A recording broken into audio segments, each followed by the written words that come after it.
Welcome back to my channel. तो इस video में हम पढ़ने वाले हैं ऑडिट एंड सेक्टोरल प्रैक्टिस का chapter number 6 that is internal control, internal check and internal audit. तो इस चैप्टर में पढ़ने वाला है कि इंटरनल कंट्रोल क्या होता है, इंटरनल चेक क्या होती है एंड हमारी इंटरनल ऑडिट क्या होती है।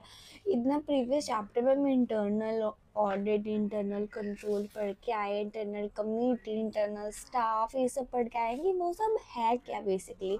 सो इस चैप्टर में क्या क्या पढ़ने वाला है कि इंटरनल कंट्रोल क्या है, उसको कैसे डिफाइन करते हैं, उसके ऑब्जेक्टिव्स क्या है, क्यों होती है ये इंटरनल कंट्रोल, देन इसके एलिमेंट्स क्या है, देन ऑडिटर कौन होता है, आईसीक्यू इंटरनल चेक क्या है, इसकी इंटरनल चेक की डेफिनेशन, ऑब्जेक्टिव, देन उसके बाद एक और चीज़ थे डिसएडवांटेजेस क्या होते हैं, then internal check with regard to purchase, sales and wages, इन सब के बारे में। देन उसके बाद ऑडिट, उसकी need, definition, objective, internal check versus internal audit and कैसे एक एक्सटर्नल ऑडिट वहाँ पे काम कर सकता है।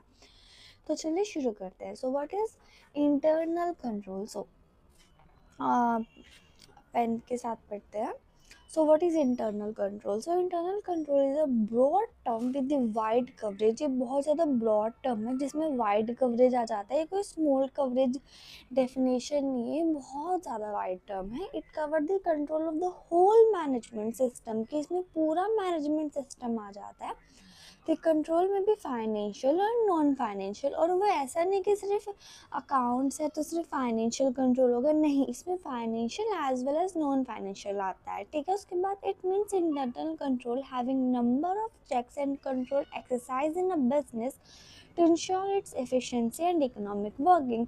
किससे चेक हो जाता है कि उसकी एफिशिएंसी क्या है और उसका इकोनॉमिक वर्किंग क्या है। सो it has become one of the basic essential factors for effective and efficient management, कि ये हमारा बेसिक फैक्टर बन जाता है efficient and effective management का। हम 11th क्लास की बिजनेस में पढ़ के आए हैं कि इफ़ेक्टिव एंड एफिशिएंसी क्या होता है। एफिशिएंसी जहाँ पे आप कॉस्ट के बारे में बात कर सकते हैं, जहाँ पे इफ़ेक्टिव हो वहाँ पे आप टाइम, कि कैसे टाइम बचा सकते हैं, जहाँ पे कॉस्ट बचा सकता है। तो bye the next page, the internal control system is equally important to the management and the auditor concern, and ये equally important है। and उसके बाद ये organization के खुद के गोल efficiently पूरा कराता है। जो auditor होता है ये उसका basis होता है कि कैसे procedure कौन से लेना है कौन सा नहीं लेना है। so internal control की definition क्या है। internal control एक best regarding है whole system का जो कंट्रोल करता है, financial otherwise establish by management, management इसे स्टैब्लिश करता है, बिजनेस इंक्लूडिंग इंटरनल चेक करते हैं, internal audit and other forms of control जितनी भी है वो सारे करते हैं। देन उसके बाद internal control comprises of the plan, organization coordinate करता है, मेजर करता है, देन उसके बाद पूरी रिलायबिलिटी चेक करता है, everything should be check in here. Then उसके बाद in above definitions both accounting and administration control are emphasis। देखो अब हमने जितनी भी डेफिनेशन पढ़ी है पर उसमें अकाउंटिंग एंड एडमिनिस्ट्रेटिव कंट्रोल का एम्फेसिस किया गया है। सो अकाउंटिंग कंट्रोल क्या है। So accounting control comprise the plan of organization and the procedure and records that are concerned with safeguard of assets and reliability of financial records। कि देखो accounting control क्या होता है, ये व्यक्ति जो ऑर्गेनाइजेशन का प्लान होता है उस पर एम्फेसिस करता है कि उसके प्रोसीजर, रिकॉर्ड्स क्या होता है, उसके कंसर्न क्या होता है, उसके एसेट रिलायबिलिटी क्या है, फाइनेंशियल रिकॉर्ड की, ये सब चीज़ें। तो उसके बाद एडमिनिस्ट्रेटिव कंट्रोल होता है plan of organization and the procedure and the records that are concern with the decision process, जिसमें हमारे एडमिनिस्ट्रेटिव कंट्रोल होता है जिसमें हमारे डिसीजन प्रोसेस होते हैं। एंड उसके बाद जो अकाउंटिंग कंट्रोल होता है कि उसमें एसेट्स, लायबिलिटी, फाइनेंशियल रिकॉर्ड्स क्या हैं। आपको अच्छे समझ में आ गया कि ये क्या है। तो उसके बाद ये डेफिनेशन है, ये एक बार आप रीड कर लेना। उसके बाद हमारे इसकी एज अ समरी पढ़ लेते हैं। दस internal control comprises both financial and administrative, की जो हमारा इंटरनल कंट्रोल होता है उसमें दोनों चीज़ें आ जाती हैं, फाइनेंशियल एज वेल एज भाई नॉन फाइनेंशियल। उसके बाद फाइनेंशियल एंड एडमिनिस्ट्रेटिव, देखो जो एडमिनिस्ट्रेटिव पॉलिसीज़ वगैरह पे फोकस कर रहा था in the sense non financial ही है। देन उसके बाद It established by the management to effectively run the business activities and exercises check कि ना मैनेजमेंट है इसको establish करता है business activities को लेके and उसकी activities check को लेके. Then उसके बाद the auditor is vitally concerned with because with efficiency and otherwise internal control will generally influenced by auditors methods working. अगर हम ऐसा कंट्रोल नहीं रखेंगे तो हम ऑडिटर के मेथड से ही हम कंट्रोल होते रहेंगे. तो उसके बाद why to have internal control और पर्पस ऑफ इंटरनल कंट्रोल कि हम इसको एज ए इम्पॉर्टेंस भी ले सकते हैं, हम ये क्यों ज़रूरी है वो भी ले सकते हैं, उसका पर्पस क्या है वो भी ले सकते हैं. So, before introducing a proper system of internal control, the businessman must know the objective of purpose of which is to be introduced. तो सबसे पहले ये होने से पहले हमें देखना चाहिए कि क्यों होना ज़रूरी है, इसके ऑब्जेक्टिव क्या है. Then the objective of internal control or the need for regulation internal control can be studied in two phases. इसको हम दो phases में पढ़ सकते हैं और वो दो phases कौन कौन से होते हैं वो ये रहे next page पे. So from client's point of view, client के point of view से पढ़ते हैं. So cost benefit analysis is applied by the management to assess the select and particular method of control and its applicability to the business condition. So अगर हम client के point of view से देखें, as a मान लो मैं auditor हूँ और मेरा कोई क्लाइंट है, फिर कंपनी का कोई क्लाइंट है, ठीक है, तो ये कॉस्ट बेनिफिट एनालिसिस के हिसाब से देखते हैं. देन उसके बाद कि सिलेक्ट करें पर्टिकुलर मेथड कौन सा लगेगा, या फिर the benefit of the internal control system of an are providing reliable data. एक रिलायबल डाटा देने के लिए आई थिंक सो ये ऑडिटर ही उनको प्रोवाइड करता है, तो शायद ही उसी के रिगार्डिंग से होगा. सो बिजनेस डिसीजन अभी आगे पता ही लग जाएगा. सो business decision require accurate information. देखो जो बिजनेस डिसीजन होते हैं उनको एक्यूरेट इन्फॉर्मेशन चाहिए होती है, प्रॉपर एक्टिवली इफिशिएंटली होनी चाहिए. एग्जांपल की कौन कौन से मैनेजमेंट को रिक्वायर की ज़रूरत है, selling prices, production directly directives depending upon requirements. And second one safeguard assets and records. Assets को सेव करने के लिए, रिकॉर्ड्स को मेंटेन करने के लिए, जो फिजिकल एसेट होते हैं कंपनी के वो स्टोर हो सकता है, मिसयूज हो सकते हैं, एक्सीडेंटली डिस्ट्रॉय हो सकता है कि इनको प्रॉपरली प्रोटेक्ट नहीं करा हुआ एडिक्वेट कंट्रोल के साथ, तो हम सब कुछ वेस्ट कर सकते हैं. देन सेम एज नॉन जो नॉन ऐसे नॉन फिजिकल वाले जो एसेट्स होते हैं उनके बारे में भी बात कर सकते हैं. देन उसके बाद to promote operational efficiency to control within the organization are meant to be prevent unnecessary duplication of efforts, protect against waste in all aspects of business. कि देखो बिजनेस को बचाने के लिए, उसके necessary duplication को बचाने से लिए एंड उसके सारी यूज़ करने के लिए, इस वजह से हम उसको इंटरनल कंट्रोल को अडॉप्ट कर लेते हैं. देन उसके बाद to encourage adherence to prescribe policy. So the system of internal control is meant to provide reasonable accuracy that procedures and rules of various institute and followed by company personnel. कि देखो एक adherence, एक proper policies बनाने के लिए जो system होता है इंटरनल कंट्रोल का वो बनाया जाता है, जैसे कि एक रीजनेबल एक्यूरेसी आए, रूल्स आए इंस्टीट्यूट में, वो सब चीज़ें. देन उसके बाद from the auditors point of view, okay fine समझ गई. देखो कंट्रोल क्यों होता है, इसके दो पॉइंट ऑफ व्यू होते हैं कि क्लाइंट इसे क्यों रखता है एंड ऑडिटर इसे क्यों रखता है. सो क्लाइंट इसे क्यों रखता है, क्लाइंट इसे इसलिए रखता है क्योंकि रिलायबल डाटा देता है, सेफ गार्ड करता है एसेट्स को, रिकॉर्ड्स को, देन ऑपरेशनल इफिशिएंसी को, देन उसके बाद अडेरेंस ऑफ प्रिस्क्राइब पॉलिसीज को. देन अगर ऑडिटर के पॉइंट ऑफ व्यू से देखें कि ऑडिटर क्यों मेंटेन करवा रहा है ये, उसके क्या रीजंस है. There are reasons of the study and evaluation of the client system of internal control system is important to auditors, क्योंकि ऑडिटर्स के लिए काफ़ी ज़्यादा इम्पॉर्टेंट है जानना. तो auditor must show the understanding of the system, कि वो सिस्टम को अच्छे से जाने, एक बर्ड आई देख ले कि हर जगह से कि क्या चल रहा है क्या नहीं चल रहा है, फिर उसको कैसा होना चाहिए था, that suppose to be and that actual being use, कि कैसा हो रहा है कैसा होना चाहिए था. देन क्वेश्चनिंग, रिव्यूइंग, सबको जैसे प्रोसीजर वगैरह चेक करें. No doubt these are important part of reviewing the system, but to obtain an adequate understanding system must also be tested. इसको टेस्ट भी करना चाहिए. So there are two ways in which study of evaluation client system of internal control is used. कौन कौन से तरीके हैं. The determine when audit is possible, if possible then to determine the scope of audit, कि अब audited possible है कि नहीं है, देन अगर ऑडिट पॉसिबल है तो उसका स्कोप क्या है. देन कैरेक्टरिस्टिक्स और elements of principle of internal control, की क्या कैरेक्टरिस्टिक्स है या फिर क्या प्रिंसिपल्स है, मतलब कौन से बेसिक फीचर्स हैं इसके. सो एन इफेक्टिव और good system of internal control should have the following characteristics, can B abbreviated as CROSSASIA for memory. कि देखो इतने सारे वर्ड्स होंगे तो आप उसको याद नहीं कर सकते, तो उन सबके इनिशियल्स लिख दिए होंगे. सो ये लाइन वाइज से है इनिशियल्स की क्या क्या कैरेक्टरिस्टिक्स है. देखो तो कॉम्पिटेंट होना चाहिए, ट्रस्टवर्दी पर्सन होना चाहिए, रिकॉर्ड होने चाहिए financial and organization plans. Then by the next page organizational plans होने चाहिए, सेग्रीगेशन ऑफ ड्यूटीज़ होनी चाहिए, सुपरविजन होना चाहिए, अथॉरिटाइजिंग होना चाहिए, सेंस ऑन प्रैक्टिस होना चाहिए, इंटरनल ऑडिट होना चाहिए. देन उसके बाद arithmetic and accounting control. Arithmetic and accounting control से रिलेटेड क्या है. So first is competent and trustworthy personnel. जो भी हमने ऊपर वर्ड पढ़े हैं कि क्या क्या कैरेक्टरिस्टिक्स होने चाहिए, उन्हीं की डेफिनेशन है ये.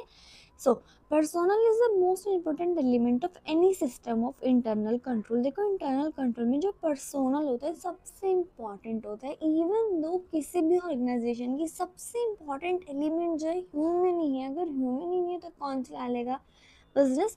सो इसलिए जो पर्सोनल है वो बहुत ज़्यादा इंपॉर्टेंट है. So if employees are competent and trustworthy, some of other characteristics can be except reliable financial statement can still result.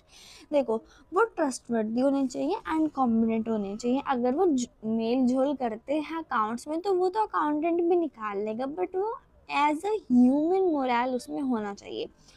On the other hand, if the characteristics of control are strong, incompetent and dishonest, people can reduce the system and shambles. अगर वो नहीं है तो वो proper ऐसे जो business है बर्बाद करके रख देंगे. Then second one, that is record, financial and other manager plans. के रिकॉर्ड करना फाइनेंशियल और अदर मैनेजमेंट प्लान को. So document perform the function of transmitting information throughout the clients organisation between the different organisation के. तो जो document होते हैं function provide करते हैं कि जो इन्फॉर्मेशन है क्लाइंट की वो दूर दूर तक जा सके. जो डॉक्यूमेंटेशन होती है वो एडवोकेट होनी चाहिए, रीजनेबल अश्योरेंस होनी चाहिए कि एसेट्स कैसे हैं, ट्रांजेक्शन कौन कर रहा है. अगर हमें यही नहीं मिलेगा तो सब कुछ बर्बाद हो जाएगा. For example, if the receiving departments fills out our receiving report material obtained, the accounts payable department can verify the quantity, description, vendors invoice by comparing the information on the received report. अगर हम उनको proper report बना के देंगे तो हमें पता लग जाएगा कि जो डिपार्टमेंट उसको कितना रिसीव हुआ है एज वेल एज जो सप्लायर था उसने कितने की रिपोर्ट बना के दी है, इन सबको चेक करने के लिए. Then third one, that is segregation of duties. So for the prevention of both intentional and unintentional errors, the following types of segregation duties should be taken care of. अगर हमें intentional और unintentional errors को check करने के लिए दो तरह के segregations किए जाते हैं. So separation of operational responsibility and separation of the custody of assets from accounting.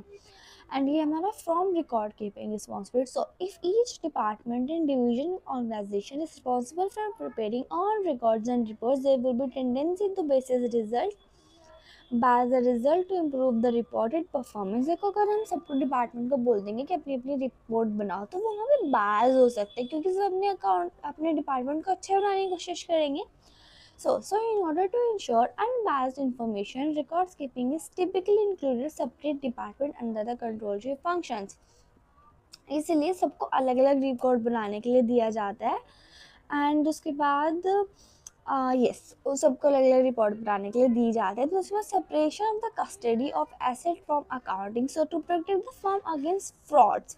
अब फर्म को फ्रॉड्स के अलावा बचाने के लिए it is required to custody of asset recording the accounting should be done by different person. कि इसलिए उनको रिकॉर्ड्स को बनाने के लिए अच्छे से मेंटेन करने के लिए हमें डिफरेंट पर्सन अपॉइंट करने चाहिए. So when one person perform both functions there is a risk of disappointing of assets, disposing of assets, personal gains and adjusting the record. अगर हम सारे काम एक इंसान को दे देंगे तो वहाँ पे वो मिलजुल कर सकता है. सो इससे बचने के लिए हम ये कराते हैं. So in electronic data processing system any person with custody of assets should be prevented from performing programming function, should be rescued access to the punch cards, flopping copy and the other inputs record. अगर हम computerise करें तो वो भी हमारे proper एकदम copy के साथ मेंटेन होनी चाहिए. As a general rule it is desirable that person performing accounting functions, whether it is electronic data process and manual system, should be refuse access to asset to convert it into personal gains, कि उनको कोई भी अपने personal gains में ना use करे. Then fourth one, that is supervision. So director should review the company's financial operation and position at regular and frequent intervals. की जो supervision in the sense जो director होते हैं वो company के, उनको एकदम regular and frequent intervals करवाना चाहिए.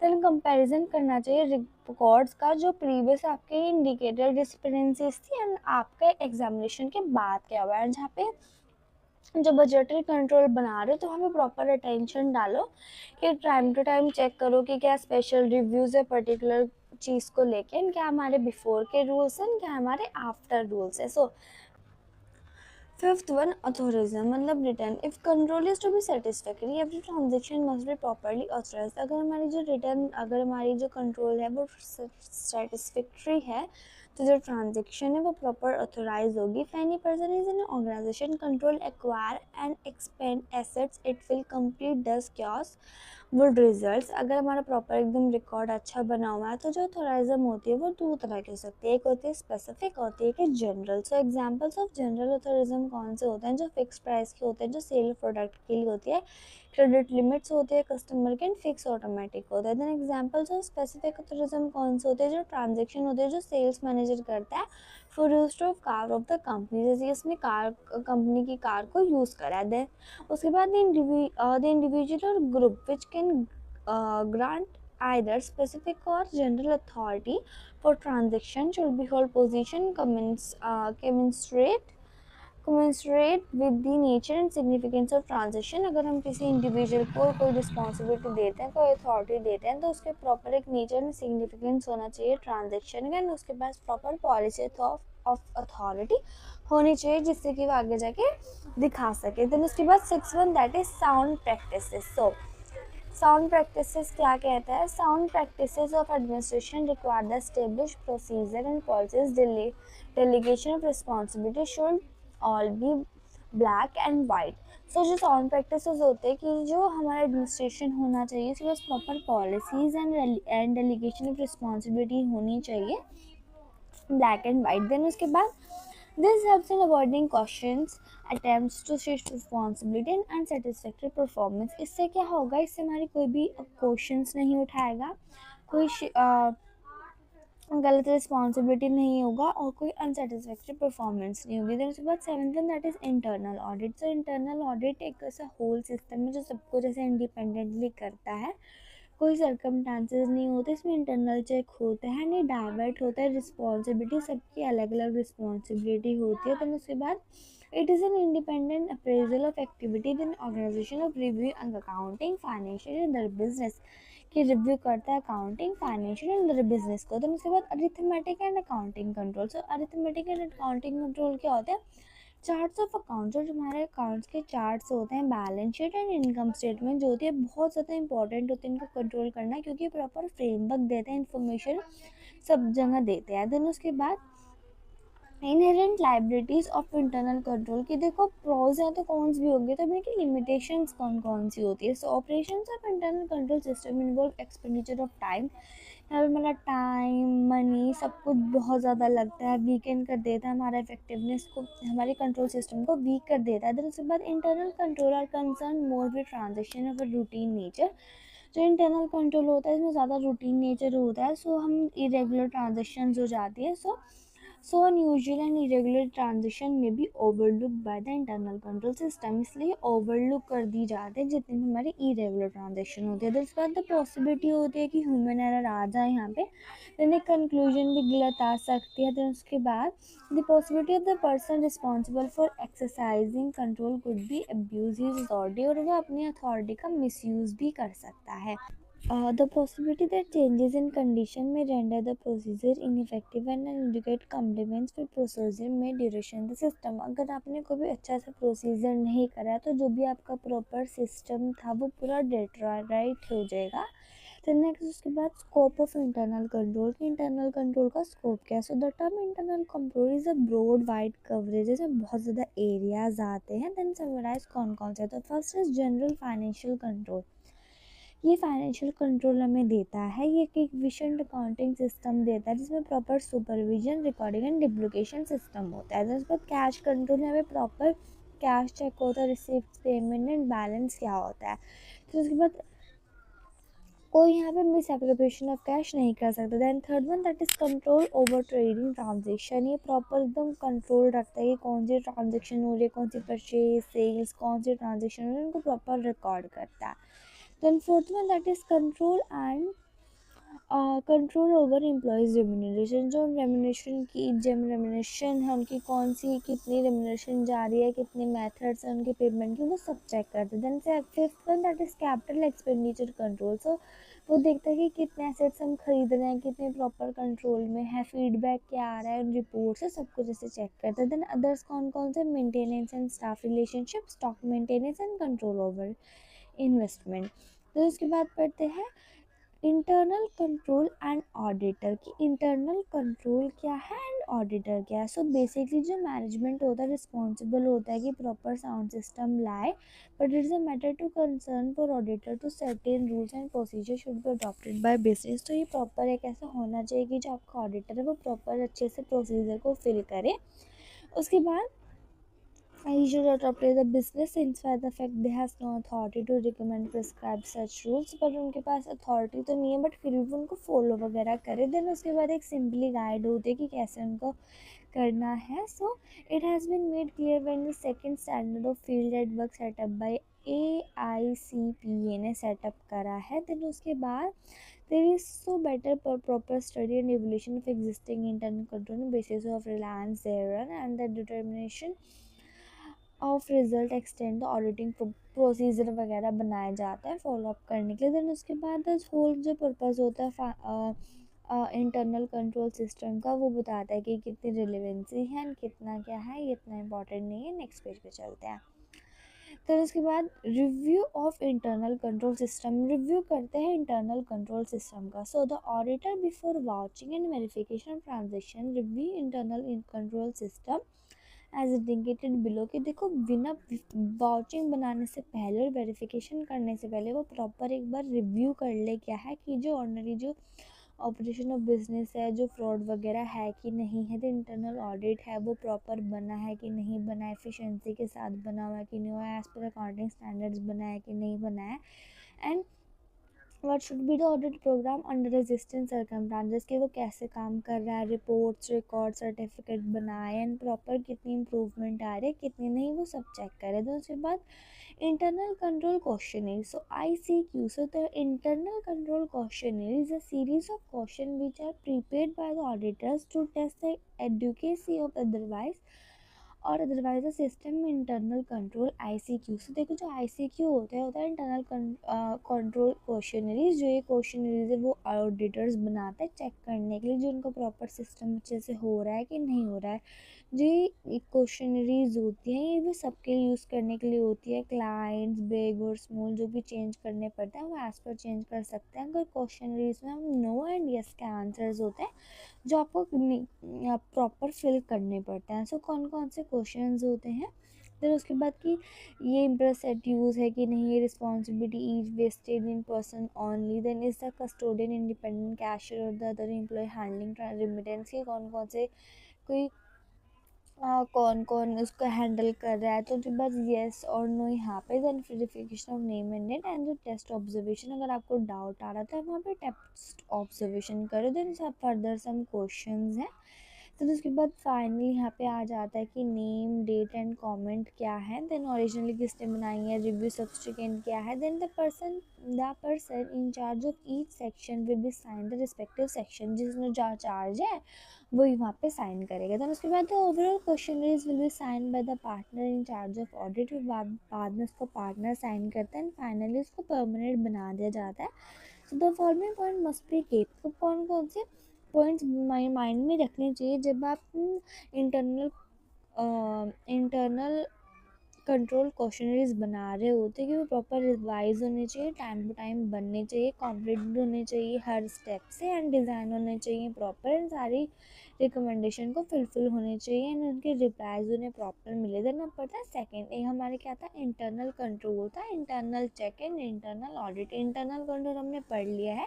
इंटरनल कंट्रोल में यही था कि आप फाइनेंशियल एंड नॉन फाइनेंशियल उसको चेक करो, देन क्वेश्चनरीज बनाओ जिससे आप वो चेक करो। देन अब इंटरनल चेक। इंटरनल चेक क्या है? It is a valuable part of internal control. जो इंटरनल कंट्रोल का एक वैल्यूएबल पार्ट है, इसका मतलब कि जो इंटरनल चेक है वो इंटरनल कंट्रोल के अंडर आता है। The entire system of accounting needs to be organized in a such manner it ensures a sort of check without incurring additional financial burden। की एडिशनल फाइनेंशियल बर्डन के अलावा हम सबको जैसे चेक कर ले मेथड्स कौन कौन से होते हैं जो उनकी रिक्वायरमेंट को पूरे कर सकते हैं। एक अरेंजमेंट है, ड्यूटीज़ ऑफ मेंबर और स्टाफ है हर मैनर की, जो वो अपना काम अच्छे से ऑटोमेटिकली इंडिपेंडेंटली करें एंड एक दूसरे का काम भी करते हैं। Then each employ operate independently but it does not involve duplication of work. सब अपना अपना काम करेंगे, ये नहीं कि जो मैं काम कर रही हूँ वही मेरी फ्रेंड करेगी, नहीं, सबका अपना अपना अलग अलग काम है, कोई डुप्लीकेशन नहीं होगी। Fraud, error and irregularity are prevented unless there is a collusion among them, कि वहाँ पे कोई भी फ्रॉड, एरर, इरेगुलरिटीज़ नहीं होंगी। सो अगर डेफिनेशन की बात करें तो इंटरनल से क्या है, कैसा अरेंजमेंट है staff staff duties whereby no one person is allowed to carry through the record every aspect of transaction so that without conclusion two or more person is fraud is prevented. कि देखो same सब मिलकर काम करेंगे but सब अपना अपना काम करेंगे। Practically continuous internal audit Caird by the staff itself by means which the work individually independently check है, वो सब इंडिविजुअली चेक करेंगे, सब इंडिपेंडेंटली चेक करेंगे जिससे कि जो हमारे फ्रॉड वगैरह है वो आराम से निकल कर आ जाए। तो उसके बाद ऑल द डेफिनेशन करना चाहिए गिवन कॉमन आइडियाज। जितनी भी हमने डेफिनेशंस पढ़ी है सब कॉमन आइडिया दे रहे हैं कि वो सब कुछ खुद चेक करते हैं and where in the work of one employ automatically check by the other की। इससे अगर देखो मुझे किसी की ज़रूरत होगी काम में तो अगर मुझे उसके डाटा चाहिए तो मैं चेक करके उसको डाटा लूँगी, तो उसका डाटा जो होगा वो मेरे से वेरीफाई भी हो जाएगा। देन उसके बाद जो यहाँ पे एरर्स एंड फ्रॉड होता है वो बहुत मिनिमम चांस होता है। So the system of internal check involve the four things. कौन कौन सी फोर थिंग्स होती है? The work is divided in such way that all the duties are assigned by different clerks. तो वर्क ऐसे divide होता है कि जो सारे क्लर्क्स है सारे क्लर्क्स को सारा काम मिल जाए। देन उसके बाद the clerks get workload according to their capabilities and qualification. As per capabilities and qualification के लिए काम मिले उन्हें। Then only clerk does not perform and assign task beginning to the end. Then only one clerk does not perform any single task from beginning to the end. कि कोई भी सारा काम शुरू से लेकर आखिर तक खुद नहीं करेगा, वो स्टेप वाइज डिवाइड कर देता है। देन उसके बाद the work done by one clerk is independently automatically चाहे बाय अनदर। और जो एक काम एक ने करा है वो इनडायरेक्टली एंड ऑटोमेटिकली दूसरे वर्कर से चेक हो जाएगा automatic. For example in a case of cash sales, the salesman should not be allowed either to deliver the goods to customer receive their money। कि देखो जो सेल्समैन होता है वही एकदम नहीं होता कि सामान बनाएगा भी बेचेगा भी पैसे भी वही लेगा, नहीं, जो कैशियर होगा वो रिसीव कैश करेगा। तो इसलिए वो एकदम अच्छे से चेक हो जाएगा कि और एंट्री कोई और करेगा। तो इसलिए कि पूरी स्टेज होती है कि हाँ देखो देखो काम तो प्रॉपर स्टाफ ही करेगा पर उसे कोई एक पर्सन नहीं करेगा, उसे छोटा छोटा काम सारे पर्सन करेंगे। अगर पीछे वाले ने काम अच्छे से करा होगा तो मेरा काम अच्छे से होगा, तो पीछे वाले का काम चेक करने के लिए मैं चेक करूँगी। इसका मतलब वो ऑटोमेटिकली एंड डायरेक्टली इंडिपेंडेंटली मुझसे भी ज़्यादा चेक हो जाएगा। तो उसके बाद objectives of internal control. Objectives कौन कौन से होते हैं इंटरनल चेक के? So they proper moral pressure check करते हैं, अकाउंटिंग प्रोसीजर कौन रिलायबल है, एडुकेट है कि नहीं है, प्रॉपर प्रोटेक्शन देते हैं against the fraud, careless and inefficiency के, and to distribute the work in such a manner so no business transaction is unrecorded. कि सारे बिजनेस रिकॉर्ड होने चाहिए, कोई भी अनरिकॉर्डेड नहीं होने चाहिए। ड्यूटीज रिस्पॉन्सिबिलिटी सबको मिल जाए। देन उसके बाद कोई एरर्स, फ्रॉड, इरेगुलरिटीज ना हो। To inefficiency is the clear clerk because allocation of duties based on the principle of division of labor सब efficiency increase रहे। दरअसल में टू डिटेक्ट एरर देखे, कमेंटेड देखे कितना क्या है। देन उसके बाद essential characteristics and principles of a good system of internal check, proper उसके कैरेक्टरिस्टिक्स क्या है good system of internal check की। सबसे पहले रिस्पॉन्सिबिलिटी, सब इंडिविजुअल के पास अपनी खुद की एक रिस्पॉन्सिबिलिटी होती है जिनके अमंग उनको काम करना पड़ता है, क्लियरली रिस्पॉन्सिबिलिटी डिफाइंड होते हैं। देन कंप्लीशन, जो वर्क होता है एक ऐसे पार्ट में डिवाइड होता है कि किसी सिंगल पर्सन पे काम नहीं आता, सब उसको हाफ हाफ करके बिगिनिंग द एंड तक सब अलग अलग कर ले, इसकी वजह से कोई डुप्लीकेशन भी नहीं आ रहा होता क्योंकि सब अपना अपना अलग काम कर रहे होते हैं। देन रोटेशन ऑफ एम्प्लॉयज़, इससे एम्प्लॉयज़ की रोटेशन हो जाती है, उनमें कोई बोर्डम नहीं आता किसी काम को करने का। Then system of transfer rotation, employ from one seat to another, एक सीट से अंदर सीट पे जा सकते हैं। ऑटोमेटिक चेक, अगर पीछे वाले का काम अच्छा है तो मैं भी चेक ही कर दूँगी उसको, एक प्रॉपर चेक हो सकता है, ऑटोमेटिक चेकिंग हो जाते हैं। देन रिलायंस, यहाँ पे no clerk of business should be relied upon too much, और एक दूसरे पे बहुत ज़्यादा डिपेंड नहीं रहते। देन सेफ गार्ड्स में सेफ गार्ड होता है क्योंकि एक अनयूज चेक बुक्स होती हैं, फाइल सिक्योरिटी सबको से चेक रहता है। देन सुपरविजन, प्रॉपर एग्जीक्यूट हो जाता है कौन कैसा काम कर रहा है। तो उसके बाद formal sanction, the no division should be allowed for established procedure till it's formally sanctioned by top official, और top official से चेक होता है। देन पीरियडिकली रिव्यू भी हो जाता है। देन उसके बाद advantages of internal check, internal check करना क्यों ज़रूरी है। Some widely accepted advantages of the vision system of internal check as follows. So पहले पढ़ते हैं फॉर द बिजनेस, बिजनेस के लिए क्यों ज़रूरी है। बिजनेस के लिए इसलिए ज़रूरी है क्योंकि प्रॉपर डिवीजन ऑफ वर्क हो जाता है, डिटेक्शन ऑफ एरर फ्रॉड निकल जाता है, इंक्रीज एफिशिएंसी हो जाता है, मोरल चेक हो जाता है।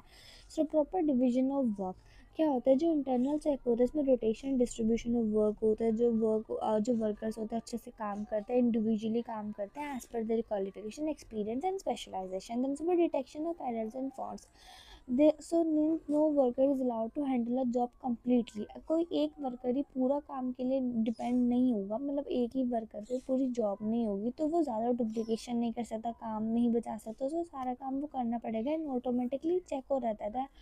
अगर कोई एक गलती करेगा तो दूसरा उसकी गलती को पहचान लेगा। तो उसके बाद third one that is increase efficiency and compelled coupled with economy, अगर system of internal check increase efficiency से बिजनेस की एफिशिएंसी इंक्रीज हो जाएगी जो इकॉनमी में चली जाएगी। जिसके बाद moral check, knowledge of subsequent checking of each employee's work by others as a great check commission and errors and funds and proper errors and frauds check कर लेता है। देन उसके बाद फोर्थ की ऑडिटर, ऑडिटर के लिए क्योंकि ज़रूरी है क्योंकि quick preparation of financial account, अगर काम अच्छे से होगा तो उसके अकाउंट जल्दी बन जाएंगे। देन कन्वीनियंस टू एडिटर, अगर ऑडिटर को सब कुछ करा करा मिल जाएगा तो उसके लिए तो बहुत कन्वीनियंस वाली बात हो गई। सो जो प्रॉफिट एंड लॉस अकाउंट होगा, बैलेंस शीट होगी प्रॉपर ऐसी अच्छे से, टाइम वेस्ट नहीं होगा उसको। Then convenience to auditors, internal check होगा कन्वीनियंटली होगा, उसके डिटेल चेकिंग कर सकता है। Then for the owner, owner के लिए क्यों ज़रूरी है, accuracy of the account can be relied upon and increase in profits, उसके प्रॉफिट अच्छे खासे इंक्रीज होएगा, इकॉनमी में बनेगा, उनके प्रॉफिट ज़्यादा होंगे अगर गुड सिस्टम होगा तो एकदम जेन्युइन एक्यूरेसी होगी। फिर डिसएडवांटेजेस ऑफ इंटरनल चेक, अब इसके कुछ डिसएडवांटेज भी है। So dependence on each other, proof for fatal in the quick disposal of the work, in can be absent day to day work, अगर कोई एक छुट्टी पे हो गया तो दूसरे का तो काम रुक जाएगा ना। सो इसका बहुत बड़ा डिसएडवांटेजेस है। So first is costly of small business, जो की जो सिस्टम होता है जो इंटरनल चेक होता है काफ़ी ज़्यादा महंगा पड़ जाता है जो स्मॉल बिजनेस वाले होते हैं उनको।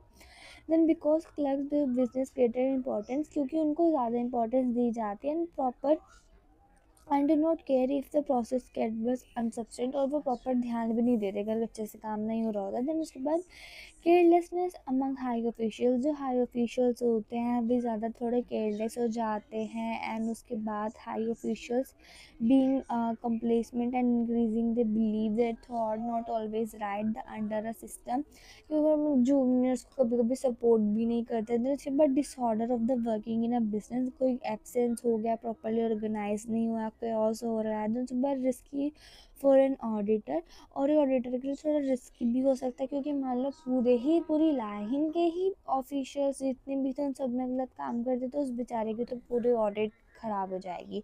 फिर उसके बाद safe guard against all these disadvantage, अब क्या सेफ गार्ड्स है कि काफ़ी ज़्यादा डिज़ायरेबल भी है तो उसको केयरफुली एकदम अडॉप्ट करे, प्रॉपर प्रिकॉशन टेक्टफुलनेस एकदम स्किल्स वगैरह चेक करे किसकी क्या है, देन तभी उसको चेक करे। तो उसके बाद इंटरनल चेक एंड ऑडिटर। अब इंटरनल चेक एंड ऑडिटर का क्या रिलेशनशिप है? So system of internal check in business concern largely determine the nature and extent of scope of auditors work. की जो सिस्टम है इंटरनल चेक का देखते हैं कि क्या एक्सटेंट है, क्या स्कोप है हमारे ऑडिटर का। Then it determines the reliance with auditor can place on test checking. अब वो टेस्ट भी कर सकता है यहाँ पे, और जो एक गुड सिस्टम होगा ऑडिटर का वो काफ़ी ज़्यादा पार्ट वो चेक करेगा, टाइम पे चेक करेगा, देन बहुत ज़्यादा इंपॉर्टेंट हो जाता है उसके लिए। But wherever the system is found to be defective, अगर वो डिफेक्टिव निकल जाता है तो एक ऑडिटर की ड्यूटी होती है कि वो सारी ट्रांजेक्शन को डिटेल में चेक करेगा। अल्टीमेटली रिस्पॉन्सिबिलिटी उसकी यही है कि वो एकदम फेयर चेक करे। देन उसके बाद in case of a good system of internal check his work but not the responsibility is reduced. अगर वो सही वे तो उसकी रिस्पॉन्सिबिलिटी रिड्यूस नहीं हो सकती, वो फिर भी उसको प्रॉपर चेक करेगा। No doubt a good and efficient system of internal check is very helpful to auditor, but in no ways it reverse a contractual responsibility. अगर कोई अच्छा भी है इसका मतलब ये नहीं कि उसकी प्रॉपर रिस्पॉन्सिबिलिटी ही हट गई है कि वो कुछ नहीं करेगा, नहीं उसको करना पड़ेगा, तो डबल चेक भी करना पड़ेगा।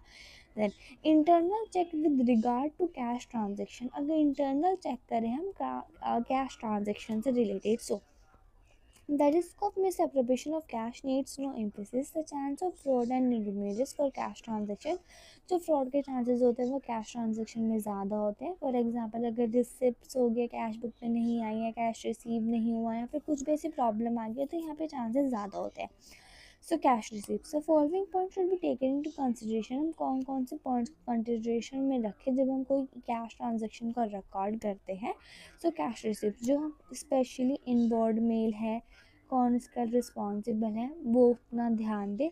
जितने भी जो चेक्स ड्राफ्ट्स हैं, पोस्टल ऑर्डर्स हैं, proper should be cancelled on receipt bye means of stamp with crossing not negotiable.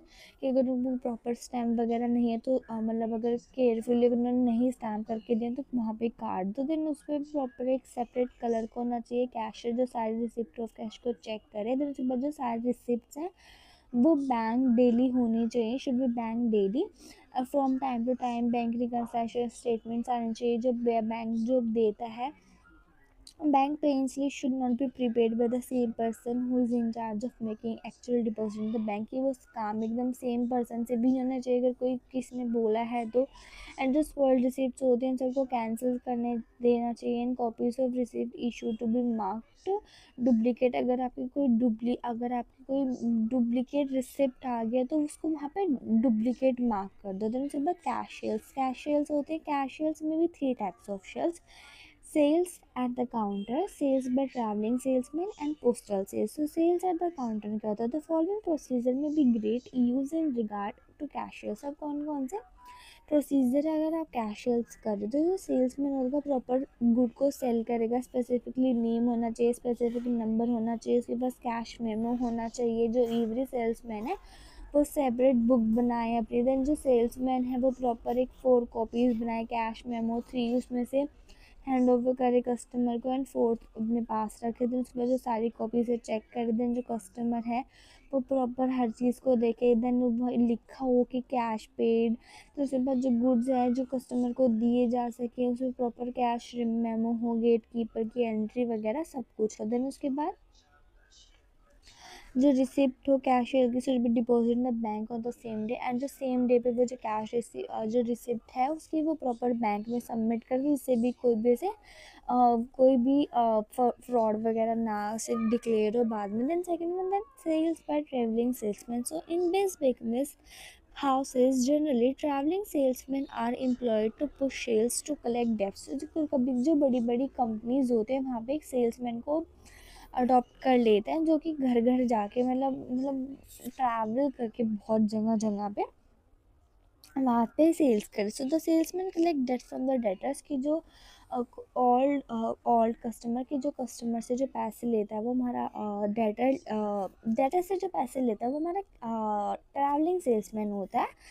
So good system देखते हैं कि कोई भी क्या क्या वहाँ पे काम होना चाहिए। जो ट्रैवलिंग सेल्समैन होगा वो प्रॉपर इशू करे विद प्री नंबर रिसिप्ट बना के रखे, रिसिप्ट बना के दे उसको, हेड ऑफिस में सबमिट करे। जो कस्टमर है वो देखे कि स्ट्रेट हेड ऑफिस से है, फाइनल रिसिप्ट है। कोई receipt is not mail then within specific stupidity time, तो वो अच्छे से टाइम पे होनी चाहिए एंड कोई मेल नहीं होनी चाहिए। देन जो ट्रैवलिंग सेल्स मैन है प्रॉपर इंस्ट्रक्ट हो उसे कैसे हैंड ओवर करना है कैश को हेड ऑफिस में। Then head office should be regulatory statement accounts to old customer, appraise them to debts and balances. तो उसको प्रॉपर इन्फॉर्म करेगी, एक्नॉलेजमेंट दे कि हाँ आपकी ये पेमेंट्स हैं। देन उसके बाद जो स्पेशल अटेंशन दी जाए डिफ़ॉल्टर्स को। देन उसके बाद पोस्टल सेल्स होते हैं। The following should be not noted in this regard, there should be a separate register to be record sales by post, कि जो पोस्ट से आपकी जो अमाउंट है वो जा रही है तो वो प्रॉपर रिकॉर्डेड हो। एंड अगर separate book in pen slip, जो प्रॉपर रिकॉर्ड भी बनाया जाए, सेपरेट बुक पढ़ जाए। बाकी जो थोड़ी थोड़ी पढ़ने वाली चीज़ें वो आप एक बार ही खुद पढ़ लेना।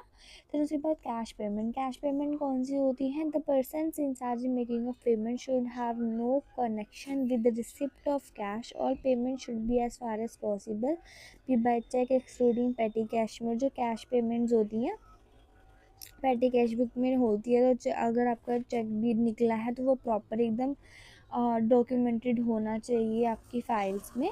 देन उसके बाद सेक्शंस वगैरह हैं यहाँ पे। तो payment made in villages not having no banking facility, अगर पेमेंट बैंक अर्बन एरियाज़ में हो रही है, रूरल एरियाज़ में हो रही है, तो वे बैंकिंग फैसिलिटीज़ नहीं हो सकती, तो प्रॉब्लम आ जाती है। And payment made through RBI and SBI and the banking institution include cooperative bank etc. Certain categories of payment made through the banking system, letter of credit, telegraphic mail, ये अलग अलग ways हैं कि other formal categories payment have been excluded from the operation of above provisions। ये कौन कौन सी payments है जो हमने above क्राइटेरिया से एक्सक्लूड करिए? वो है जो विलेजेस में पेमेंट्स होती हैं, जो RBI SBI के थ्रू होती हैं, एंड या फिर कोई बैंक एडजस्टमेंट होती है उन सब के थ्रू। फिर उसके बाद दिस एंड ये सारी चीज़ें arrangement should be insure. Yes, cash payment का ये पार्ट है। एंड जो ऑफिशियल प्रॉपर स्टेटमेंट चेक करे, सेंक्शन करे, कंफर्म करे अकाउंट को, बैंक रिकन्स्ट्रक्शन स्टेटमेंट्स दी जाएँ। Nothing important. अब पढ़ते हैं internal check with regard to wages. अगर वेजेस के रिगार्ड में पढ़नी हो so the system of internal check for wages should be devised carefully and planned way, proper plan वे में होने चाहिए मैन्युफैक्चरिंग प्रोसेस में कि कैसे मैन्युफैक्चर कर रहे हो। दिस इज़ बिकॉज पर्टिकुलर जो लार्ज मैन्युफैक्चर हैं वो वर्कर्स यहीं पे आते हैं और उन्हीं को पैसे देने पड़ते हैं। देन उसके बाद system should be actively enforce, properly enforce होना चाहिए एंड सुपरवाइज होना चाहिए। इसके क्या क्या ऑब्जेक्टिव्स होते हैं कि क्या डमी वर्कर्स हैं, कितने हैं, and to avoid inclusion of dummy workers, कि डमी वर्कर्स ना आए वर्कर्स में। And incorrect piece of work लिखे, अगर कोई फ्रॉडमेंट मैनिपुलेशन या बेडशीट है तो वो भी हटा दे। Then maintenance of wages record को कैसे मेंटेन करके रखते हैं? तो टाइम रिकॉर्ड्स की क्या टाइम हमारे पे है, वो क्या टाइम से जा रहे हैं, प्रॉपर रिकॉर्ड करें। The time recording clock is placed the get under the charge of timekeeper as soon as worker enter the gate, the timekeeper insert in the time card and to clock with record the time, की proper उनको एक box लगा दे जहाँ पे वो enter हो तो वहाँ पे टाइम रिकॉर्ड आ जाए। देन ब्रास टोकन होता है, तो वर्कर आर गिवन ब्रास, उनको ब्रास टोकन दिए जाते हैं जब वो मेन गेम पे आते हैं, तो वो वहाँ पे रिकॉर्ड करा देते हैं अपना जो होता है। एंड उसके बाद उनको टाइम रिकॉर्ड हो जाता है। देन उसके बाद अटेंडेंस कार्ड, प्रॉपर उनके अटेंडेंस लिए जाए, नंबर, डिपार्टमेंट, वेजुएट, सब कुछ उसमें मेंशन होना चाहिए। ये हमने लास्ट सेमेस्टर अकाउंट्स में करा है। देन पीस वर्क रिकॉर्ड्स, जितना उन्होंने आउटपुट बनाया है उसके हिसाब से उनको पैसे मिलते। देन ओवर टाइम रिकॉर्ड, जिन्होंने इतना ओवर टाइम करा है उस हिसाब से मैंने फॉर्मूले भी पढ़े हैं लास्ट ईयर, तो उन हिसाब से उनको पैसे मिलते हैं। देन उसके बाद पास आउट रिकॉर्ड कौन सा होता है? The worker should not allowed to leave the factory before the schedule time, but if sometime the worker wants to go out the factory for personal during his working hours, he should not be allowed to go outside the factory premises. अगर उसको urgent काम गया है तब उसको जाने नहीं दे सकते। Who said issue pass out slips? तो उनके पास एक पास आउट स्लिप्स होनी चाहिए अगर वो जा भी रहे हैं, एंड उसके बाद उसको गिवन कॉपी भी होनी चाहिए। देन उसके बाद प्रिपरेशन ऑफ वेट शीट होती है। The preparation of wage sheet should be done by separate department. इससे सेपरेट डिपार्टमेंट बनता है, इससे जो इरेगुलरिटीज़ होती है उनका टाइम थोड़ा बढ़ जाता है। Then for the workers like piece rate workers है, इन सब की काम अलग अलग हो जाता है। Then all essentials particular should be entered in the wage slip. Wage slip में क्या क्या होता है? Name, number, code, total time work, detail of work, rate, total wages, bonus, overtime अगर उन्होंने करा है तो वो सब वहाँ पे मेंशन होता है।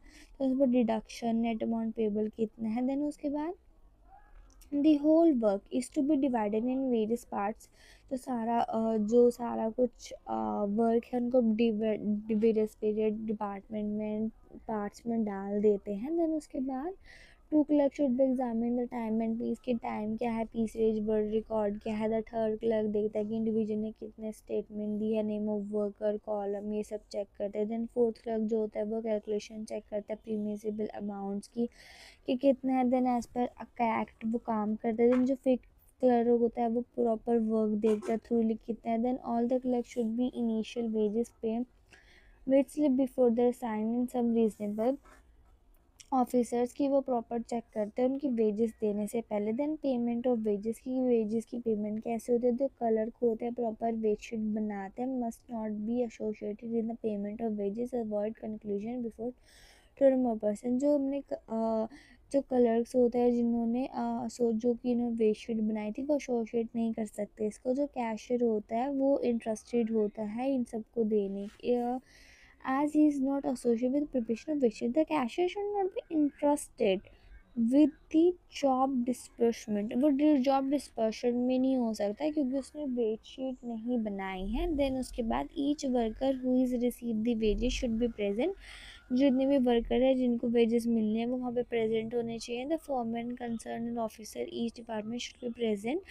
और जो फोरमैन होते हैं डिपार्टमेंट के वहाँ पे प्रेजेंट होने चाहिए जब उनको पेमेंट मिले। मैं वेर एज पॉसिबल है सिग्नेचर ऑफ वर्कर्स के सिग्नेचर होने भी बहुत ज़्यादा ज़रूरी है। बट इन केस कि नंबर वेरी जो लोग हैं बहुत ज़्यादा लार्ज हैं तो वहाँ पे अटेस्टेड होने चाहिए। और उसके बाद जो कैशियर फॉरमैन होना चाहिए वहाँ से वो उनके अटेस्टेड होना चाहिए। Then if casual worker are also employed in organisation, अगर कैजुअल वर्कर्स है जो मतलब डेली डेली आते हैं, जो बेचारे मजदूर आते हैं डेली, उनकी बात हो रही होती है सेपरेटली, उनकी सेपरेट लिस्ट बनाई जाती है, उनको पेमेंट करी जाती है। फ्रॉड से बचने के लिए जो casual the official employing casual worker should not be connected with the payment of wages. अगर अब ये फ्रॉड से बचना है तो जो हमारा वहाँ पे जो जिन्होंने इनको अपॉइंट करा है वो वहाँ पे नहीं होना चाहिए। अदरवाइज जो the names of dummy workers can figure in the veg list, अगर अगर आ गए तो वहाँ डमी वर्कर्स आ जाएंगे। तो उसके बाद प्रॉपर अरेंजमेंट बनाए जाते हैं। आई थिंक से थोड़ा इंपॉर्टेंट लग रहा है मुझे तो ये आ सकता है। देन उसके बाद advance to the workmen should be discouraged if it become unavoidable, they should be give their letter should deduct the wage। अगर एडवांस दिया हुआ है तो वो वहाँ बाद में जाके डिडक्ट हो जाता है। तो उसके बाद internal check with regard to purchases, अगर परचेजेस से रिगार्ड है तो requisition. The procedure for issuing purchase, अगर आपको परचेज करना है तो जो हेड डिपार्टमेंट है वहाँ पे आपको एक रिक्विजिशन जाता है। देन वहाँ पे प्रॉपर साइन हो के आता है, क्वांटिटी, क्वालिटी, टाइम क्या है, सब कुछ मेंशन होता है। देन इंक्वायरी, परचेज डिपार्टमेंट जो है कि एक इंक्वायरी टर्म्स एंड कंडीशन डालता है फ्रॉम डिफरेंट सप्लायर्स को कि आपका क्या है, आपके पास सामान है कि नहीं है, लोएस्ट स्टैंडर्ड्स को देखा जाता है। देन परचेज ऑर्डर, फिर वहाँ पे जाके बाद में ऑर्डर दे देते हैं। प्रॉपर एक परचेज ऑर्डर बुक में देखते हैं 4 कॉपीज़ बनाई जाती है। एक कॉपी जो है वो वेंडर को भेजी जाती है, सेकंड स्टोर डिपार्टमेंट को भेजी जाती है, थर्ड हमारे अकाउंटिंग डिपार्टमेंट भेजी जाती है, फोर्थ वन हमारी जो परचेज डिपार्टमेंट उन्हें पा सकता है। तो उसके बाद रिसिप्ट्स ऑफ गुड, फिर रिसिप्ट्स ऑफ गुड मिल जाती है। जो परचेज डिपार्टमेंट होता है प्रॉपर्ली उसको इंस्पेक्ट करता है, इनवर्ड रिसिप्ट्स कितनी आ रही है कितनी नहीं आ रही। देन मेकिंग द पेमेंट, फिर वो पेमेंट करता है purchase department. Check the invoice check करता है accounting department, payment accounting department should be compare, फिर वो इनवॉइस को कंपेयर करते हैं परचेज ऑर्डर से, देन इनवॉइस से, देन प्रॉपर रिकॉर्ड बनाते हैं। जो अकाउंट डिपार्टमेंट है प्रॉपर इनवॉइस चेक करता है परचेज बुक में, देन उसके बाद ओनली जो ऑफिसर्स होते हैं वही चेक ड्रॉ करते हैं इनवॉइस का। At time of signing the signing authority must verify the correct payments is made. अगर जो सिग्नेचर के टाइम पे वो प्रॉपर अथॉरिटी चेक करती है कि साइन कैसे हैं। सब पोर्शन ऑफ द गुड और रिटर्न से supplier purpose purchase return book a credit note. अगर सब कुछ रिटर्न हुआ है कुछ तो वो रिटर्न बुक में जाके मेंशन हो जाता है। देन उसके बाद account certain must be adjust the payment accordingly. वो जो पेमेंट बुक है अकॉर्डिंगली बनाया जाए। जैसे कि अगर कोई फिक्स चीज़ परचेज है, डबल पेमेंट हो गया, आर्टिफिशियल इन्फ्लेशन प्रॉफिट्स हो गया, आर्टिफिशियल रिडक्शन इन प्रॉफिट हो गया, ये सब चीज़ें चेक करें। देन उसके बाद fictitious परचेज में भी record in the purchase book and the payment withdrawn bye miss appropriated, ये सब यहाँ पे होता है। जो सम इनवॉइसेज है वो भी रिकॉर्ड जो कि डबल डबल ट्रिपल रिकॉर्ड जाता है वो। Then identification inflation point profits, अगर गुड हमने परचेज करे बट वो लिखी नहीं है तो वो प्रॉफिट्स में आएगी। And good not received in परफिडन but may be entries purchases, अगर हमें रिसीव नहीं हुआ बट हमने एंटर कर लिया तो वहाँ पे हमारा लॉस आ जाएगा प्रॉफिट में। देन उसके बाद internal check with regard to sales. अगर विद रिगार्ड टू सेल्स की बात करें तो सेल्स में क्या होता है, sales are most important source of revenue in business. जो बिजनेस का revenue most of the sales से मिलता है। मोस्ट ऑफ बिजनेस कंसर्न है only source of revenue. Most of the business में क्या होता है, सिर्फ ओनली सोर्स ऑफ रेवेन्यू हमारी सेल्स होते हैं। Therefore the system internal check regarding he should be externally client, उसे एक्सटर्नली एकदम चेक करना चाहिए। प्रॉपर एक कमेटी होती है। Otherwise the following types of frauds में भी कमिटेड। कौन कौन से फ्रॉड्स हो सकते हैं, जो सेल्समैन है सेल्स में भी ऑमिटेड रिकॉर्डिंग सेल्स बुक में रिकॉर्ड करना भूल गए, फिक्टिशियस एसिड आगे जो गुड्स होगी हैं वो हमने एज अ सेंट अप्रूवल लिख दिया है, या sales of fix certificate sales of good. जो हमारी सेल्स ऑफ फिक्स एसिड हुई है वो हमने एज अ सेल्स गुड के हिसाब से लिख दिया। काफ़ी ज़्यादा माल फंक्शनिंग होती रहती है इनमें। देन उसके बाद 10 to avoid such types of frauds, इन सब फ्रॉड्स को अवॉइड करने के लिए प्रॉपर चीज़ों का ध्यान रखना देना चाहिए कौन कौन से होते हैं। अगर हमें कोई रिसिप्ट मिल जाता है तो नंबर होना चाहिए, प्रॉपर ऑर्डर रिसीप्ट बुक में मेंशन होना चाहिए। देन उसके बाद dispatch of department should be given copy, dispatch करें तो प्रॉपर कॉपी होनी चाहिए। डिस्पैच जो डिस्पैच डिपार्टमेंट होता है जिसपर proper goods as per order होनी चाहिए। Then authority to examine, authority होती है एग्जामिन करने के लिए गुड्स को। Then dispatch department should be take pack at the good at per order, कि जो हमारे पैक्स है वो एज पर ऑर्डर हमारे प्रिपेयर है। जो स्टेटमेंट्स होते हैं वो प्रॉपर डिपार्टमेंट बना के रखे, एक रिस्पॉन्सिबल ऑफिसर्स होना चाहिए जो इनवॉइस चेक कैलकुलेशन सब कुछ मेंटेन करके रखें। And with the help of the copy of invoice entry should be made in sales day book, वो प्रॉपर सेल्स डे बुक में चेक करें। And dispatch of the good record should be made in goods outward books, अगर dispatch हो गई हैं तो goods outward books में record होनी चाहिए। 2 कॉपीज होनी चाहिए इनवॉइस की, जो एक कस्टमर को देखी दी जाए एंड एक हमारे पास साइन हो। देन उसके बाद एक डिलीवरी नोट भी हो। देन उसके बाद गुड्स अगर रिसीव वर्ड आ गई हैं entry should be made in goods in one receipt of book all return, अगर भी रिटर्न हो गए हैं तो प्रॉपर उसकी भी एंट्री दी जाए। देन उसके बाद with the help of credit notes recorded should be made in the sales return book, and credit note की वजह से हम उसको सेल्स रिटर्न बुक में लिख सकें। देन उसके बाद internal check with regard to stock,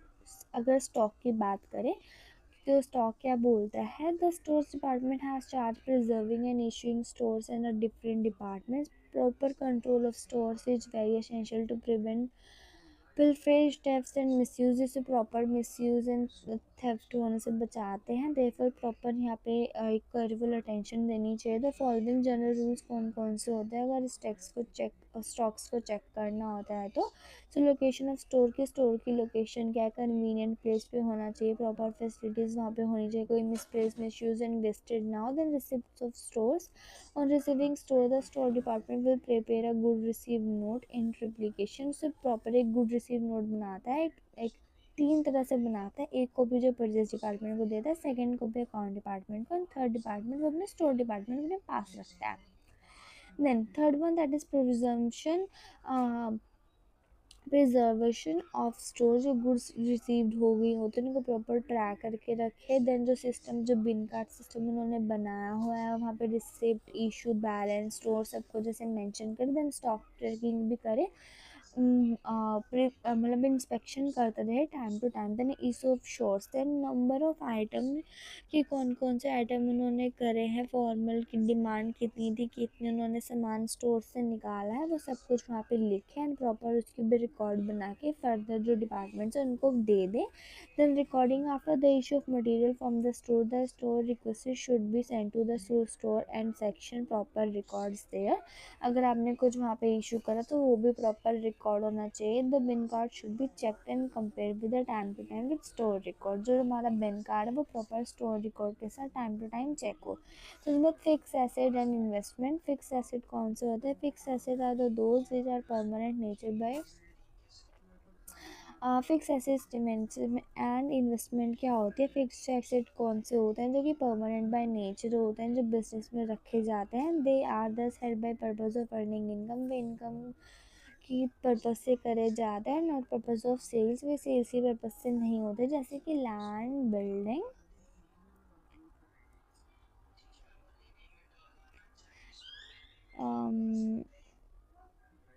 land, building, furniture, plants, machinery, etc.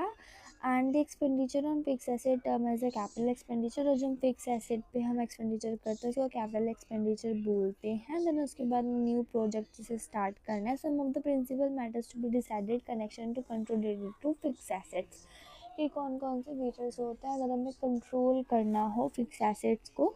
So proper authority होती है जो डेजिग्नेट होते हैं सैंक्शन ऑफ कैपिटल एक्सपेंडिचर, उनको प्रॉपर सैंक्शन करते हैं managing director, factory manager, committee, सब कुछ होते हैं। प्रॉपर एक अथॉरिटी होती है जो डेजिग्नेट होती है कि सेल्स ऑफ फिक्स एसेट क्या है, ट्रांसफ़र क्या है। प्रॉपर अकाउंटिंग रिकॉर्ड्स बनाए जाते हैं फिक्स एसेट्स को लेकर, रिवेन्यू एक्सपेंडिचर्स को लेकर, एंड प्रॉपर पीरियडिक इंस्पेक्शन होता है एसेट्स का।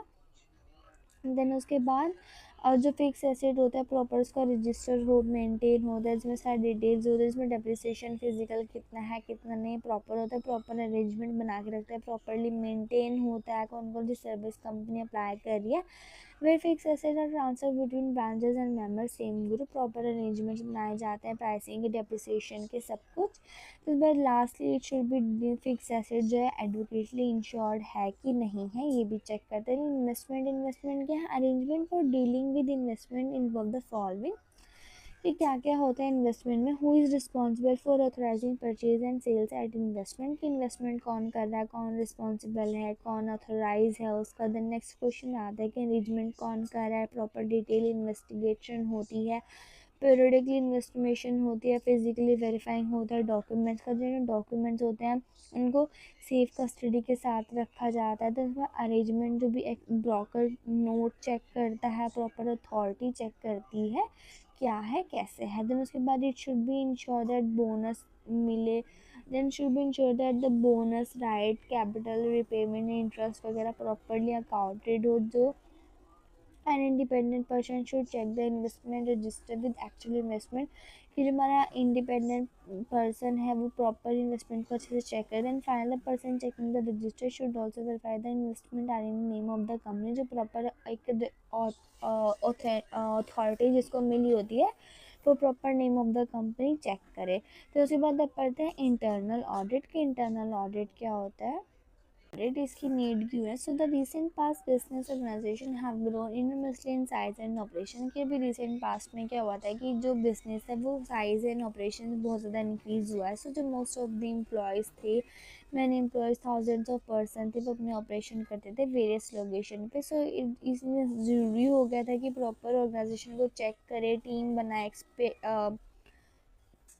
एक्सपर्ट्स की जो प्रोसीजर ऑपरेशन सब कुछ चेक करे कि नॉन कंप्लेंसेस तो नहीं हो रही, इनफिशेंसीज तो नहीं हो रही, लैक ऑफ कंट्रोल तो नहीं हो रहा। सो जो इंटरनल ऑडिट था वो प्रॉपर ऑपरेशन चेक करता था। जो स्टाफ थे वो स्पेशली अपॉइंट करे जाते थे इस पर्सनल के लिए, तो एक स्पेसिफाइड सर्विस हो गई थी। सो डेफिनेशंस की बात करें तो इंटरनल ऑडिटिंग एक कॉन्टिन्यूस एंड क्रिटिकल रिव्यू है फाइनेंशियल ऑपरेटिंग एफिशिएंसीज का, जो स्टाफ चेक करते हैं, जो एम्प्लॉयज़ चेक करते हैं। उसके बाद एक इंडिपेंडेंट अप्रेजल फंक्शंस है, फिर उसके बाद जो एग्जामिन करता है हर चीज़ को, it deals with accounting financial matters, but it also properly deal with matters of operating nature. So basically financial and accounting measures को ही चेक करता है। So the work of internal auditor is more or less the same as external auditor. इसका थोड़ा मिलता जुलता काम होता है एक्सटर्नल ऑडिटर से। जो इंटरनल ऑडिटर होता है वो एफर्ट बनाता है, वीकनेस चेक करता है इंटरनल सिस्टम के ऑपरेशंस की, एंड सजेस्ट करता है जो नेचुरल नेसेसरी इंप्रूवमेंट्स होती हैं। So the main objective of internal audit is accounting side, कि अकाउंटिंग साइड में क्या हो रहा है प्रॉपर इंश्योर करता है, कि चेक करता है कि कुछ चीज़ें हैं कि नहीं है। देन उसके बाद statutory requirement of internal audit की स्टैट्यूटरी रिक्वायरमेंट में एज पर द लॉज क्या रिक्वायरमेंट है इसकी। According to section 130 of companies act 2013, such classes और क्लासेस ऑफ कंपनी में prescribe shall to report appoint an internal audit. क्योंकि वैसे ज़रूरी था, क्योंकि चार्टर्ड अकाउंटिंग होना जरूरी है, कॉस्ट अकाउंटिंग ज़रूरी है, क्योंकि एज अ प्रोफेशनल हमारे यहाँ काम करते हैं as the principles.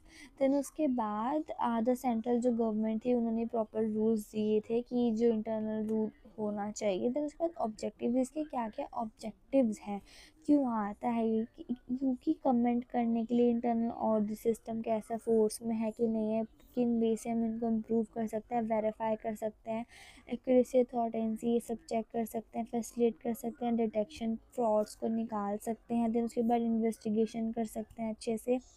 Then liabilities respect बता सकते हैं कितने हैं, एक्विजिशन ऑफ डिस्पोजेबल कितना है, इन्वेस्टिगेशन कर सकते हैं, इंटरनेशनल अकाउंटिंग स्टैंडर्ड्स चेक कर सकते हैं, फ्रॉड्स निकाल सकते हैं अगर हैं तो। Then internal check versus internal audit. Internal check and internal audit क्या होता है। So similarly both internal check and internal audit पास है पूरे प्रॉपर सिस्टम के। इंटरनल कंट्रोल देखो, इंटरनल कंट्रोल बहुत बड़ा है जिसमें हमारे financial as well and non financial चीज़ें चेक होती हैं। इंटरनल ऑडिट में हमारे साथ बेसिकली फाइनेंशियल से ज़्यादा ध्यान रखा जाता है। देन उसके बाद both are complementary and go together, दोनों कॉम्प्लीमेंट्री जा सकते हैं। बट अगर सिमिलैरिटी की बात करें तो क्या है, देर इज़ अ डिफरेंस है, क्योंकि दोनों ही डिफरेंट है फॉलोइंग रिस्पेक्ट्स में। कौन कौन से, मैं मीनिंग पे देख रहे हैं, मीनिंग से बात कर रहे हैं। सो इंटरनल चेक क्या है, इंटरनल चेक है ड्यूटीज़ जो उनके हम अलॉट करते हैं कि पर्सन को कैसे काम करना है, और जो इक्वली चेक कर सकता है, हम एक दूसरा काम चेक कर सकते हैं। बल्कि जो इंटरनल ऑडिट होता है इज एन इंडिपेंडेंट अप्रेजल। जो इंटरनल ऑडिट होता है एक इंटरनल अप्रोजल होता है जो सिर्फ रिकॉर्ड मेंटेन करता है कंपनी का। तो ऑब्जेक्टिव की बात करते हैं, जो इंटरनल ऑडिट होता है, इंटरनल ऑडिट जो इंटरनल ऑडिट होता है ये एरर्स दिखाता है जो कि हमने ऑलरेडी कमिटेड कर लिया है। जो इंटरनल चेक है ये मिनिमाइज कर सकता है फ्रॉड्स को एंड एरर्स को। नीड ऑफ सेपरेट स्टाफ की क्यों ज़रूरत है, for carrying out internal audit separate staff ज़रूरत है, क्योंकि उसका पर्पज़ है एक प्रॉपर इंटरनल चेक के लिए। जो नो न्यू अपॉइंटमेंट इस मेन, इनके लिए कोई न्यू अपॉइंटमेंट मेड नहीं होती है, इनका एज पर डे ड्यूटीज़ काम होता रहता है। देन नेचर ऑफ वर्क ऐसा तो work in perfect internal audit. अगर इंटरनल ऑडिट में बात करें तो एक प्रॉपर एक वॉचमैन की तरह काम करते हैं। जो इंटरनल ऑडिटर होते हैं उनके proper time to time report देनी पड़ती है। एंड उसके बाद it is also due to this internal check system not being static. तो ये भी कोई स्टैटिक नहीं है। अगर इंटरनल चेक की बात करें तो इंटरनल चेक है on the other hand represent a process. Internal check में प्रॉपर एक प्रोसेस आती है जो साथ में काम करती है। तो उसके बाद ये थोड़ी less and checking it more or less automatic, कितना काम कैसे हो रहा है। देन टाइमिंग ऑफ वर्क, जो इंटरनल ऑडिट है ये अकाउंटिंग प्रोसेस से शुरू होता है जब डिफरेंट डिफरेंट ट्रांजेक्शन होती है, different transaction is finished and internal check during the course of transaction. जो जो इंटरनल चेक है वो ड्यूरिंग द ट्रांजेक्शन हो रहा होता है। एंड इंटरनल ऑडिट जो होता है वो ट्रांजेक्शन ख़त्म हो जाती है तो होता है। फिर उसके बाद इंटरनल ऑडिट, इंटरनल ऑडिट क्या होती है, ये डिवाइस होता है जैसे कि वर्ड्स को चेक कर सके कि काम कैसे हो रहा है। And internal audit in internal audit क्या होता है, एरर्स एंड फ्रॉड्स को निकाला जाता है। देन स्कोप ऑफ वर्क क्या है, scope of work very limited है। देन जो scope of internal audit is very comparatively broad है। एंड इन्वॉल्वमेंट की बात करें जो लार्ज ऑफ एम्प्लॉयज़ लगते हैं हमारे इंटरनल सिस्टम में, तो इस बार much smaller number person need more implementation, अगर ज़्यादा छोटे लोग हैं तो ज़्यादा इम्प्लीमेंटेशन लगेगी। तो उसके बाद difference between external and internal audit, अगर external audit and internal audit में क्या फ़र्क है। अगर ऑब्जेक्ट की बात करें, इंटरनल ऑडिट करा रहे हैं तो it is conducted to detect and prevent error, ये हमारे डिटेक्ट करने के, एरर्स को ख़त्म करने के लिए, फ्रॉड को ख़त्म करने के लिए करा जाता है। जो एक्सटर्नल ऑडिट है एक्यूरेसी चेक कराने के लिए करा जाता है। अगर अपॉइंटमेंट की बात करें, जो इंटरनल अपॉइंटमेंट है ये मैनेजमेंट से निकाला जाता है, देन ऑप्शन होता है। जो एक्सटर्नल ऑडिटर होता है ये शेयर होल्डर्स करते हैं या फिर गवर्नमेंट अपॉइंट कर दें। अगर स्टेटस की बात करें तो इंटरनल ऑडिटर जो होते हैं रेगुलरली पेड होते हैं, एंड जो एक्सटर्नल ऑडिटर है ये इंडिपेंडेंट पर्सन होते हैं। देन क्वालिफिकेशंस की बात करें तो ये प्रोफेशनल क्वालिफिकेशन होना ज़रूरी नहीं है, पर इनके लिए क्वालिफिकेशन होना ज़रूरी है। अगर स्कोप की बात करें तो ड्यूटीज़ राइट रिस्पॉन्सिबिलिटी जो होते हैं डिटरमाइन होती है, जो मैनेजमेंट डिसाइड करता है। एंड ये खुद की इंडिपेंडेंस होता है, तो इनका जो ये जो वर्क लो ही डिसाइड करता है। देन उसके बाद ड्यूरेशन ऑफ ऑडिट की बात करें तो ये थ्रू आउट द ईयर होती रहती है, एंड ये आफ्टर द अकाउंट्स की होती है। देन रेम्यूनरेशन ऑफ ऑडिटर की बात करें, मैनेजमेंट फिक्स करता है, fix by share holders. Reporting की बात करें तो सब में मैनेजमेंट को रिपोर्ट देनी पड़ती है, यहाँ पे शेयर होल्डर्स को रिपोर्ट देनी पड़ती है। अगर अटेंडेंस ऑफ मीटिंग की बात करें, कोई राइट नहीं है इनके पास, पर इनके पास लीगल राइट है। अगर प्रोसीजर की बात करते हैं, detail checking and examination of all account book करते हैं, बट एक ये कंसंट्रेट नहीं देते हैं इतना। देन उसके बाद position of external auditor as regard internal auditor. So, with the introduction of company's auditors report order CARO 2003, internal audit function has acquired special significance and auditor must be in report in case of specified company size and company system की। देखो जैसे introduction आया था कि proper एक auditor report होनी चाहिए जिसमें प्रॉपर वो एकदम कंसाइन करके दे कि कैसे क्या है। देन प्रॉपर एक स्पेसिफिक आंसर भी है। देन उसके बाद how far external auditor can relay upon work of internal auditor or degree of reliance, a mutual relationship between internal auditor and statutory auditor. So no doubt the object of internal auditor are substantially different from those external auditor. However, there are certain similarities. There are operation of auditors कि देखो वैसे तो काम थोड़ा different है, but कुछ उनमें similarities भी हैं, एंड दीज आर, तो दोनों ही ग्रुप हैं देखते हैं कि इंटरनल कंट्रोल सिस्टम कैसा हो रहा है, एंड तो दोनों ही उनकी थोड़ी सिमिलर टेक्निक है कि कैसे कर रहा है। But in spite of similarity से अलग थोड़ी फंडामेंटल डिफरेंस भी है, थोड़ी उनके स्कोप्स भी अलग हैं। Then the former is the representative the management, therefore इनके दोनों के काम करने के तरीके हल्के से अलग हैं। देन उसके बाद the later on the other hand is mainly concern with truth and fairness, दोनों ही हमारे फेयरनेस एंड ट्रूथ के लिए ही हैं। देन इंटरनेशनल ऑडिटिंग गाइडलाइंस क्या बोलती है कि वर्क को अच्छे से करना है, उसको प्रॉपर ऑडिट करना है। प्राइमरी ऑब्जेक्टिव थोड़ा डिफरेंट है दोनों का। Then nevertheless some of the means achieving specific objective very similar, थोड़े सिमिलर से ऑब्जेक्टिव्स हैं। Then all these suggest there are number of areas in which both groups have common interest, काफ़ी ज़्यादा areas है जहाँ पे दोनों के जो कॉमन इंटरेस्ट पाया गया है।